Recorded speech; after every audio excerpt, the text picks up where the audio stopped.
98.1. Toujours Radio X. En direct avec JC, José, Pierre et Jordan. Let's get on with it. Radio X. 17h03, 88 670 9098, 1877 440 2464. Si vous avez des choses à nous dire, Jordan lit tous vos messages. Donc, si c'est des messages qui sont pertinents et ça passe pas en ondes, c'est à cause de Jordan. C'est moi qui filtre le tout, Voilà, même si vous êtes voilà. immunodéprimé. Connais-tu Maître Marc Bellemare, Ben, Jordan? certain, ça fait longtemps que tu y parles en plus. Il est au bout du fil. C'est un collaborateur de Mars au soir de longue date, un gars que j'aime beaucoup. Bonne année, Maître Bellemare. Merci à vous deux aussi et à tout le monde qui nous écoute, évidemment. Je vous souhaite surtout de la santé, parce qu'à partir du moment où vous avez la santé, un homme comme vous est capable de tout faire. Oui, c'est vrai, mais il y a une morosité. Hein, écoute, c'est pas facile. Là. On sent ça, là, Les cœurites. Les cœurites, mais en même temps, tu sais, il y a pas mal de monde qui l'a. Ma fille me racontait, elle vit à Montréal, elle étudiait à l'Université de Montréal, puis elle me racontait que plusieurs de ses amis étaient malades. Ouais. Parce que moi, j'ai l'impression qu'autour de moi, j'en vois pas. Fait que quand t'en vois pas, tu penses que c'est juste des statistiques puis que c'est peut-être exagéré, mais Montréal, c'est pas évident. Là. Puis de façon générale, écoute, en tout cas, mais il y en a plusieurs. pas facile. Mais je pense que ça va tous nous faire réaliser quelque chose, Maître Bellemare. Là. Puis j'en parlais hier. Là, moi, j'ai été élevé à l'ancienne, là, c'est-à-dire même malade un homme, ça travaille. Avec la pandémie, on s'est rendu compte que tu es malade, là, tu restes chez vous. Puis là, je vois qu'il y a des gens qui font des heures et des heures devant les cliniques de dépistage. Hey, les amis, restez chez vous pendant 5 jours, ça va passer, puis après ça, retournez à la job, c'est tout.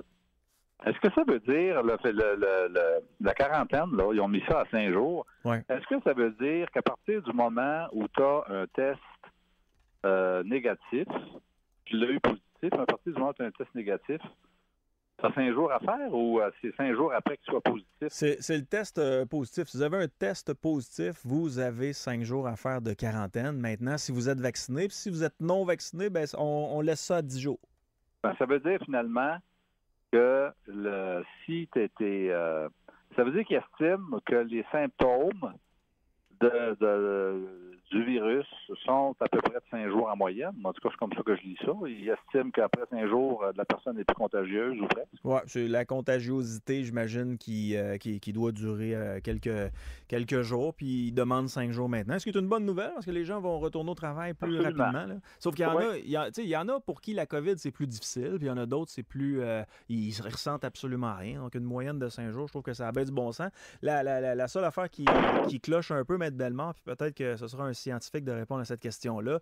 Est-ce qu'aux États-Unis, on a fait la différence, exemple, entre les gens qui étaient vaccinés et non vaccinés? Est-ce qu'au Canada, on a fait la différence entre les gens qui étaient vaccinés et non vaccinés pour ce qui est de la quarantaine? Parce qu'actuellement, aux États-Unis, c'est 5 jours, et là, au Québec, c'est 5 jours, sauf si tu n'es pas vacciné, où là, on te dit c'est 10 jours. Fait que c'est-tu un moyen de contrôle, encore une fois, du gouvernement pour pousser les gens à se vacciner? Le fameux 10 C'est-tu encore une méthode de contrôle? J'ai hâte d'entendre un scientifique là-dessus. Tu as des États américains, surtout dans le sud, là, Texas, Floride, Louisiane, où le taux de vaccination est de 50-60 %. Là. Alors, si tu n'es pas vacciné, j'imagine que tu risques d'avoir des symptômes qui vont être un peu plus longs. Le vaccin a fait ses preuves. C'est quand tu es vacciné, ça ne veut pas dire que tu ne l'attraperas pas, mais en principe, tu es supposé être moins malade que si tu ne l'es pas, en tout cas. C'est toujours des probabilités. Ce qu'on voit, c'est que depuis l'arrivée du vaccin, il y a moins de monde qui se présente à l'hôpital, puis il y a moins de monde qui sont aux soins intensifs. Puis là, avec le variant, comme il y a plus de monde qui sont infectés rapidement, il y a un petit peu plus de monde qui se présente aux soins intensifs. Mais il reste à savoir, la vague, elle va-tu casser à un moment donné, ou on est en plein dedans, puis on est toujours en montée? Ouais. Parce que là, je regarde les cas aux soins intensifs, ça commence, au niveau de la disponibilité des lits, là, ça commence à être... ça commence à être un peu stressant. Maître Bellemare, pour votre chronique ce soir, on parle d'accident lorsqu'on est en télétravail. Est-ce que la CNESST peut être impliquée? Ça a l'air que oui, parce qu'il y a un jugement du tribunal administratif du travail qui est sorti en décembre dernier. Je te raconte l'affaire. Ça se passe le 25 septembre 2020 et la dame travaille pour Air Canada. Alors, elle se branche en télétravail à 6 heures. Normalement, sa journée finale à 13 heures. Alors, elle est dans son sous-sol, puis Puis pendant sa pause dîner, elle monte l'escalier pour aller manger. Puis elle fait la 5e marche, elle plante, puis elle tombe, puis elle se blesse. Est-ce que c'est un accident de travail? Moi, je dois te dire, j'étais un peu surpris. Pourtant, j'en ai vu des milliers de causes de CNSST. Là. Ouais. J'ai vu des cas où un gars s'était brisé un orteil parce qu'il avait été obligé de coucher dans un motel miteux. Mais il était voyageur de commerce. Là, il ne couchait pas chez eux, il couchait dans des motels. Puis le risque est augmenté quand tu couches dans des endroits tout croche comme ça. Et le tribunal avait tenu compte du fait que ça faisait partie de ses conditions de travail. J'ai vu un cas aussi, un gars qui est coupé de son chèque de paie, qui donne un bon coup de poing sur la table puis qui se fracture une phalange. Ça a été considéré comme un accident de travail aussi. Des gens qui tombent d'un stationnement. Ça, c'est si le stationnement est sous l'autorité de l'employeur, c'est un cas d'accident de travail. Mais ça, là, le télétravail, la fille, elle s'en va dîner, ça va un petit peu plus loin que tout ce que je viens de te dire. Parce que ça veut dire, finalement, que le milieu de travail, quand tu es en télétravail, la maison devient quasiment comme ton milieu de travail parce qu'elle s'en allait manger. Là. Ouais. Moi, quand je mange, là, je ne suis pas payé, là, tout non plus. Là. Non. Alors, elle s'en allait manger, là. Alors, le juge a été, je pense, assez généreux. Puis c'est Air Canada qui contestait ça. Ils ont perdu. Est-ce qu'ils vont aller plus loin? Parce que des décisions comme ça peuvent faire l'objet de contestation devant la Cour supérieure. Mais est-ce que ça fait jurisprudence? Oui, ça fait jurisprudence parce que du télétravail, c'est un phénomène tout à fait récent. Oui. Et elle est en télétravail en septembre 2020. Alors, on est en plein dans la période COVID, là. Le télétravail aussi est imposé par plusieurs employeurs. J'imagine qu'Air Canada faisait partie de ceux-là. Donc, c'est sûr que sa maison devient un peu son bureau. Mais l'espace où elle travaille, quand elle se branche, elle se blesse avec un fil ou quelque chose du genre, je comprends. Mais que le juge étire ça à l'escalier, qu'il l'amène à la cuisine, là où elle s'en va manger, et pendant qu'elle mange, elle n'est pas au travail, ça a poussé le bouchon un peu plus loin. Moi, je défends les accidentés depuis 42 ans. Fait que je suis content quand je lis ça. Mais en même temps, ça fait sourciller. Tu sais, c'est pas parce que la cause est favorable à tes clients et que c'est positif pour l'ensemble des victimes d'accidents de travail qu'on n'a pas le droit d'en parler. Oui, puis en même temps, ça se termine où? Tu sais, qu'est-ce qui nous dit que la dame, elle s'était pas blessée ailleurs que pendant son... Il faut la croire sur parole, là, mais... Non, elle avait un témoin. Son père l'avait secouru. Ouais. Son père était dans la maison. Ce qui veut dire, probablement, que la maison n'était pas habitée juste par elle, là. Donc, l'espace commun, c'est un espace familial. C'est pas un espace qui est consacré exclusivement à son travail. Donc, le lieu de travail, tu sais, si par exemple, ton patron te dit, un matin, Yann, va donc chercher tel compresseur dans tel entrepôt en partant de chez vous, tu sais. Donc, là, on appelle ça un accident de trajet.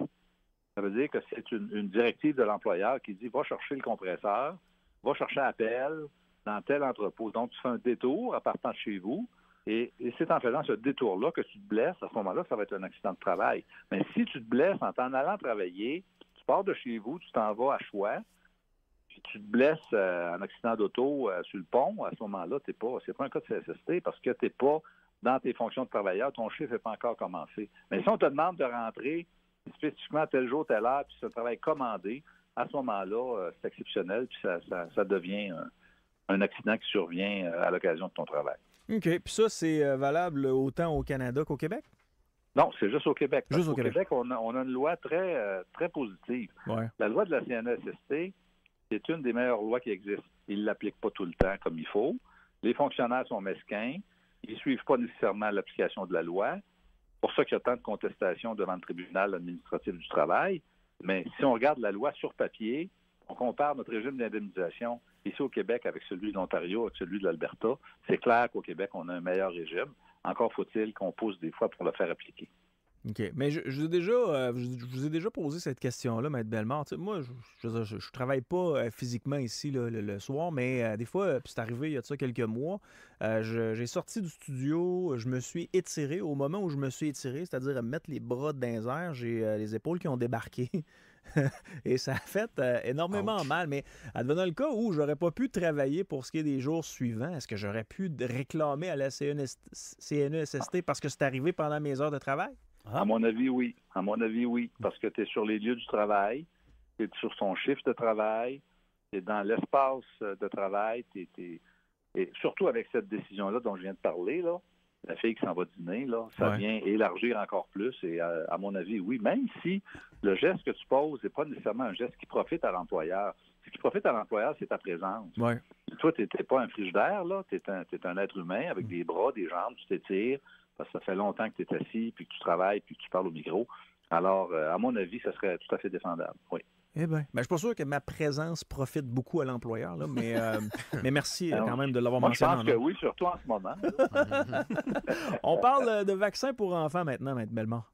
Oui, ça, écoute, j'ai pas vu de cas encore, mais j'ai vu passer 2-3 chroniques dans différents médias, dans différentes tribunes juridiques depuis le début de l'année, où on analyse la possibilité que 2 parents ne s'entendent pas sur la vaccination d'un jeune de 5 à 11 ans.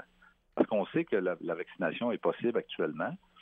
Et les parents, évidemment, ont l'autorité parentale. Alors, ça veut dire l'autorité parentale, c'est le Code civil qui prévoit ça, c'est les parents qui décident. Les soins de santé qui sont modestes, qui ne sont pas trop importants, comme par exemple la prescription d'anovulants ou de contraceptifs ou un séjour à l'hôpital pour enlever, je sais pas moi, un grain de beauté ou quelque chose de banal, ou un vaccin, notamment, un enfant de 14 ans et plus a le droit de décider sans consulter ses parents. Ce que le Code civil prévoit, c'est que si ton enfant de 15 ou 16 ans est hospitalisé pendant plus de 12 heures, l'hôpital doit t'aviser comme parent. Ça ne veut pas dire que tu as le droit de remettre en question le choix de ton fils d'être là. Mais tu dois être avisé. Tu sais, si ça fait 12 heures que ton flot est à l'hôpital à 15 ans, c'est peut-être qu'il a fait un méchant bad trip, là. Il a peut-être besoin de toi.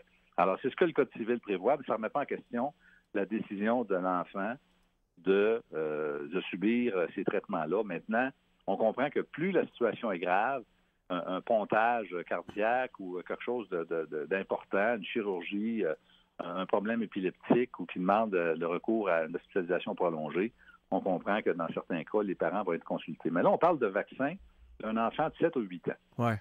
Alors là, moi, la question que je me pose, c'est s'il y a une chicane dans la maison sur l'opportunité de faire vacciner ton fils de 8 ans, c'est parce que ça ne va pas très bien dans ta vie de couple. Ça peut-tu? Parce que je comprends que tu peux avoir des discussions, là, mais si vraiment le tribunal doit trancher à savoir si l'enfant doit être vacciné ou pas, parce que c'est le recours en cour supérieure pour demander au juge de trancher, parce qu'on ne peut pas éternellement rester dans cette indécision-là. Tu te rends-tu compte, toi, ta blonde en recours en cour supérieure pour faire vacciner ton flot, puis le juge décide qu'il va être vacciné, puis toi, tu te fais rentrer dans la gorge d'un jugement. Là, si tu me dis que c'est quasiment pas imaginable, moi, j'ai pas vu de cas comme ça. Peut-être qu'on va en voir, éventuellement. Peut-être aussi qu'on va en voir chez des parents qui sont déjà séparés. Parce que là, tu sais, la séparation est déjà consommée. Maître Bellemare, j'ai déjà eu affaire à ce genre d'auditeur-là là, qui devait s'obstiner avec sa conjointe sur la vaccination, oui ou non. Et l'auditeur s'est aperçu que la personne avait été vaccinée, son enfant, sans son autorisation. Puis à ce moment-là, il ne pouvait plus rien faire. OK. Bon. Puis ils sont encore ensemble? Non, ils étaient séparés exactement comme vous m'avez décrit là, dans la deuxième situation. Pour ce qui est de la première, moi, je suis dedans. Là, j'ai commencé à discuter de ça avec la mère de mes gars. Puis honnêtement, je considère que c'est une décision qui doit être prise à 2. Puis pour l'instant, on est pour la vaccination, mais on attend encore. Puis si on peut attendre, puis on se rend compte qu'on n'en a pas de besoin, bien, ça va être encore mieux. Là. Oui, c'est ça. Parce que c'est la réalité. Moi, j'ai peur que mon gouvernement empêche mes enfants de faire du sport, que ce soit à l'école ou encore les fins de semaine quand ils jouent au hockey. Fait que, moi, c'est plus là ma peur. Parce qu'honnêtement, pour ce qui est de l'obligation de les faire vacciner, je ne suis pas pour ça pantoute. Là. Bien, le juge devrait tenir compte, admettons qu'il y a un recours qui est exercé, le juge devrait tenir compte de l'ensemble de la situation. Est-ce que l'enfant a des troubles phobiques, par exemple? Parce qu'il y a des enfants qui sont incapables de supporter les aiguilles. Si ça existe, mais le juge, probablement, va refuser la vaccination. Sinon, si l'enfant ne présente pas de problème particulier à la vaccination, il y a fort à parier que le juge va suivre les consignes de la sécurité publique, les décrets gouvernementaux, puis qu'il va dire, on le fait vacciner parce qu'il n'y a aucune contre-indication. Puis comme tu dis, si, en plus de ça, l'enfant est privé d'activités parascolaires, d'activités sportives, parce qu'il n'est pas vacciné, parce que j'ai ouï dire aussi, là, depuis quelque temps, que il y a beaucoup d'endroits où on exige le vaccin pour pouvoir participer à des activités, dans les écoles de danse, dans les endroits où il y a du sport d'enfants qui se pratiquent. à ce moment-là, ça pourrait jouer un rôle. Mais ce que je veux simplement dire, c'est que la décision se prend à deux. C'est sûr que s'il n'y a pas de père ou s'il n'y a pas de mère, c'est plus facile. C'est un père ou une mère inconnue, c'est le parent, le seul parent qui prend la décision. En bas de 14 ans, même si la vaccination, c'est 5 à 11 actuellement, là, mais tu sais, l'enfant de 12-13 ans, lui, il tombe un peu dans le même panneau parce que c'est à 14 ans qu'il a une autorité sur ses propres soins. Alors, tout simplement pour te dire qu'il existe des recours, et dans ce temps-là, c'est le tribunal qui doit trancher. Est-ce qu'il y aura éventuellement des cas semblables? Peut-être. Peut-être qu'il y a des cas. Écoute, il y a tellement de causes qui roulent en même temps. On ne le sait pas, mais si jamais il y a quelque chose de ce côté-là, ou qu'il y a un auditeur qui est au courant d'un dossier semblable, ça serait intéressant de le savoir. Il y a un auditeur qui m'écrit, Yann, vous faites fausse route, ça prend les signatures des deux parents pour faire vacciner mon enfant. La réponse, c'est toi qui as tort, cher ami. C'est qu'une seule signature parce que les gens jugent que s'ils ont une signature d'un parent, c'est valable. Le gouvernement a fait ça de cette façon-là. Mais c'est sûr que si l'enfant reste chez sa mère pendant 2 semaines, puis que le père a la garde des enfants du vendredi au dimanche, aux 2 semaines, c'est possible que la mère fasse un petit coup vite puis qu'elle fasse vacciner l'enfant. C'est tout à fait possible parce que ça prend un rendez-vous puis qui va le dire? Même l'enfant, il ne dira peut-être pas, il ne saura peut-être jamais. Mais s'il y a un litige, s'il y a une mésentente, que le couple soit ensemble ou pas, si c'est un enfant de 14 ans et moins, à ce moment-là, le juge doit trancher. Mais comme je te dis, à moins qu'il y ait des obstacles particuliers qui concernent l'enfant, des troubles psychologiques ou des troubles phobiques, j'ai l'impression que le juge serait porté à autoriser le vaccin. Il y a un auditeur, Maître Bellemare, qui m'écrit, puis je n'aimerais pas le nom de l'entreprise, parce que je sais qu'il y a plusieurs entreprises dans les dernières semaines qui ont procédé à des vagues de suspension de leurs employés. L'auditeur dit « Salut Yann, moi je livre pour une compagnie de transport et ils vont tous nous suspendre dans les prochains jours parce qu'on n'est pas vaccinés. Est-ce qu'on a des recours possibles? Est-ce que Maître Bellemare pourrait me répondre? » Ben oui, on peut contester. Contester, ça c'est toujours possible. La commission Santé et Sécurité du travail qui regroupe l'ancienne CSST et l'ancienne Commission des normes. Là. Si tu as 2 ans de service continu, tu peux contester toute forme de déplacement, de congédiement, de suspension. Mais avec ce qui se passe actuellement, ce qu'on lit, les statistiques auxquelles on a accès avec Omicron, c'est si tu es en contact avec une clientèle, c'est toujours la même affaire. Si tu es en contact, si tu as du corps à corps avec des gens, tu es en contact avec beaucoup de personnes dans la même journée, tu vas livrer des produits, c'est bonne chance pour gagner ça. Là. Ça dépend du contexte tout le temps. On a eu des périodes d'accalmie où là, on pouvait penser que les employeurs avaient moins de raisons, puis d'ailleurs, il y avait moins de suspension à ce moment-là. Mais aujourd'hui, là, janvier 2022, contester ça, attache ta tuque. Je te dis pas que c'est pas possible, mais l'employeur a quand même des arguments aussi. Puis, mais est-ce que l'employeur va regarde ce qui se passe. Est-ce que l'employeur va se fier sur la CNESST? Parce que plus un employeur a des employés qui côtoient d'autres clients, les employés peuvent être susceptibles d'attraper la COVID sur leur lieu de travail, réclamer à la CNESST, donc les primes de la CNESST vont augmenter pour l'employeur. Est-ce que ça peut être une raison valable pour l'employeur devant la Cour? Ça peut être une raison valable, mais protéger son personnel d'abord, on en a déjà parlé. Oui, mais protéger son personnel, ça, je le comprends, mais je veux dire, si la personne ne veut pas se faire vacciner, c'est toujours bien de ses affaires. Oui, je comprends, mais si le gars tombe malade dans l'occasion de son travail, il va être sur la CNESST, il va manquer du temps, l'employeur il a besoin de tout son monde, c'est ça qu'il va plaider. Lui, il va dire, moi, j'ai 34 employés, j'ai besoin des 34, je manque de monde déjà, il y a une pénurie de main-d'œuvre. Puis, il y a des risques de contagion. Il peut attraper ça d'un client comme il peut le donner. Il peut tomber malade, puis moi, je veux pas qu'il tombe malade. Alors, penses-tu qu'un juge va dire « Ah non, on va le laisser tomber malade », j'en doute. J'en doute fortement. Je te dis pas que c'est pas possible. On vient de le voir dans un cas de CSST, la fille qui est en télétravail. Là. Ouais. Il y a toutes sortes de cas, puis il y a toutes sortes de juges, il y a toutes sortes de situations, mais actuellement, je pense que les employeurs ont le gros bout du bâton. On parle d'un décès en ski. Il reste à peu près 2-3 minutes, Maître Bellemare. Oui, bien, c'est l'individu qui est décédé au Mont-Grand-Fond, dans Charlevoix. Ouais. Est-ce que le fait de faire une chute ou de frapper un autre skieur, c'est ce qui est arrivé récemment, s'engage nécessairement à la responsabilité du centre de ski? Pas du tout. Il faut prouver la faute du centre de ski. Si tu as skié hors piste, tu as pris un risque. Tu assumes le risque en ski. C'est un sport quand même qui présente un certain nombre de risques. Frapper un autre skieur, il faut regarder qui a frappé qui. Est-ce qu'il y a quelqu'un qui allait trop vite? Est-ce qu'il y a quelqu'un qui n'était pas dans la bonne piste, qui a mal évalué son risque? Ça, c'est possible. Mais tu sais, à moins de prouver qu'il y a vraiment un piège dans les pentes, qu'on a laissé une dameuse traîner en quelque Une part. malveillance, là? Il faut prouver la faute. Il n'y a aucun dommage qui est payé, peu importe les circonstances, par quiconque, si tu ne peux pas prouver une faute. Une faute pour un centre de ski, c'est pas je suis tombé, j'ai le droit d'être indemnisé ou la famille poursuit parce que t'es tombé. Tomber en ski, c'est un risque qui est évident. Ça peut arriver à tout le monde. Frapper un autre skieur, ça peut arriver aussi. Alors, il faut regarder l'attitude de chacun et voir si le centre de ski a vraiment pris toutes les précautions. Parce que c'est pas parce que tu tombes en quelque part que nécessairement la responsabilité est engagée. En rappelant, Maître Bellemare, que s'il arrive quelque chose, puis vous ne savez pas si vous allez être blessé à long terme ou à court terme, toujours ramasser le plus de preuves possible pour étoffer votre dossier. Ben oui, avec tout ce qu'on a, là, les cellulaires, les photos, tout ça. Moi, je reçois des gens, des fois, au bureau qui me disent « Moi, je suis tombé sur la glace il y a 3 ans. Je veux poursuivre. » « Mais t'as-tu pris une photo quand t'es tombé? » « Ben non, j'avais pas le temps. On était 4-5, puis j'avais assez mal. » Je comprends, mais la glace, ça fond. Aujourd'hui, c'est pas la même glace, c'est pas sur le même trou. Puis, c'est trop facile. T'as toujours un concierge qui vient du champ gauche qui va venir dire qu'il n'y avait pas de glace là, tu sais. Ouais, exact. Alors, quand c'est juste testimonial, c'est-à-dire quand c'est juste verbal, des témoins oculaires, c'est toujours plus difficile de convaincre. Des problèmes de CNESST, de CNESST, de SAC, d'IVAC, chez bellemaravocat.ca. Tout à fait. Au revoir, merci. Merci, bonne semaine à vous deux. Bye-bye. Bonne année et une belle année en santé, Maître Bellemare, toujours un plaisir. 17h24, Jordan. Yes, ben dans la circulation, je te dirais que c'est très tranquille. Au moment où l'on se parle, il n'y a pas grand problème. Si je regarde rapidos, peut-être le seul petit problème qu'on a, c'est encore sur Capitale où on avait un petit peu de ralentissement. Mais tu vois, quand je zoome, ça semble rentrer dans l'ordre, donc on n'a plus vraiment de problème de ce côté-là. Sur la Rive-Sud, une petite affaire de ralentissement à la hauteur, t'es un petit peu ici, c'est avant un petit peu Taniata, direction ouest sur la 20.